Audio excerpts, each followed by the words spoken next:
Hey everyone, welcome to another Project Content Tutorial Series episode. In today's episode, we will be covering Signs. Similar to the admin dashboard, Signs is where you view and manage your sign profiles. Clicking into the sign here brings you to the Signs profile page, or dashboard as I like to call it. Here, you can see basic information about the sign such as the sign dimensions, sign locations, as well as the buttons redirecting you to the sign schedule page if needed. To go to sign settings, click on the three-dotted button at the top right corner and click Edit. Here, you can rename the sign, change sign dimensions along with various other sign settings. I would recommend users not modify any of these settings as they can affect the operations of the sign.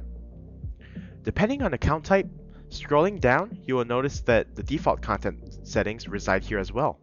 Only admins have access, so please note that. Default content is a feature that helps prevent your digital sign from being a black box by displaying a pre-selected piece that plays as a last resort content.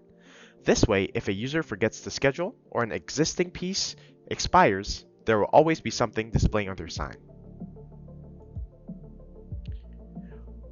This is what most users will find themselves making changes to when modifying their sign settings. Once modifications have been made, simply click on Submit to save the new settings.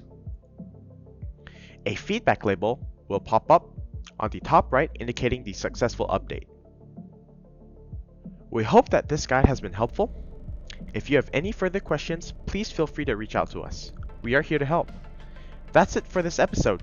See you in another tutorial. Bye!